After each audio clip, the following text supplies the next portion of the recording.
嘿，大家好，我是 A。那今天我們就來跟大家開場，跟這個陌生的滿眼劍客。為什麼是陌生的滿眼劍客啊？那因為其實雖然我說過，滿眼劍客這個英雄算是一支新手英雄嘛，那就是不論是新手或者是老手啊，都非常多人使用。那但是啊，真正意義上用這個滿眼劍客打到高段位或者是那些比較高等級的人還在用的那些玩家，其實真的不多。那據我所知啊，就是我经常看到的只有2個而已。那如果你有看我的影片的話，你應該知道我是說哪2個滿眼劍客玩家。那其實啊，就是那2個而已。那今天啊，就讓我看到第3個比較高等一點，就是等級比較高一點的滿眼劍客。对，所以的話，今天就來跟大家開場，跟這個陌生的，因為這個是第一次見到陌生的滿眼劍客打的這一場比賽。那先來到這個第一階第1回合的尾聲吧。那可以看到我的 SD 已經開了，那所以的話，我們就剩下依照裝備可以把人抓住，那就是我們熟悉的衣服，因為我們的衣服啊，應該是還沒開的。那我們可以看到他的滿眼剑客打得非常之好。那通常打得好的滿眼剑客都有一個特點，就是他們用的一些反擊啊，都用得非常之好啊。為什麼這麼說？因為其實滿眼劍客如果要做到一個很好的輸出的話，除了他那個重力抓人之外，其實也是要不停善用他那個防禦反擊的。那如果用得好的話，那就會增加自己作案機會，就是增加自己的輸出機會。簡單來說，那來到這個第2回合，這邊的打滿劍優勢啊，我們滿劍第1步就是首布局啊，小心他那個重力，對，那不然的話就會像我現在一樣被他直接抓到。那可以看到他又是一個用這個奧丁龍捲風的玩家。那奧丁龍捲風其實啊，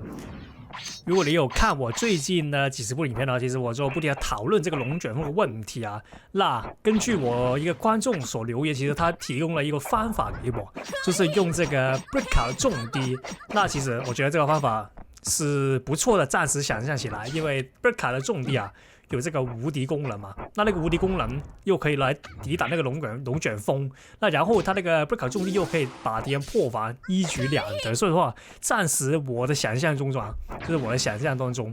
其實奧丁龙捲風是可以用這個 Brica 來破防，而且啊風險非常之低，就是我想象起來是這樣。那實戰起來是不是這樣？那我們就之後有機會就來試一試。对，那這邊的話可以，那這邊直接用這個憤怒1直接解除他那個化學兵的僵直吧。對，那其實因為化學兵如果大家知道的話，如果中了他兩個毒的話，黃毒跟綠毒的話，你是會被僵直住的。那有些人啊就會利用這個僵直狀態把敵人抓住。那我們可以反其道而行啊，就是可以利用他這個心理吸引他過來，然後直接開技能來把他抓住，因為技能有無敵時間嘛，就是可以把這個僵直狀態解除掉，而且又可以把他抓住了，所以的話就可以用這個類似心理博弈的東西來把敵人抓住。來到這個第3回合啊，這邊抓到直接把他踢下去，那這個位置其實也不好 combo， 對我來說 OK， 這邊抓到給他黑毛 combo， 那這個位置就非常好了，一條大直線，那這個直接給他黑毛 combo， 我這邊呢直接給他一套。那我們小心點他的符尾，那這邊可以，那然后不停遠距輸出，因為他的符尾跟李舜臣啊2個都是非常麻煩的裝備跟英雄，那我們就不要貼太近。我這邊又抓到，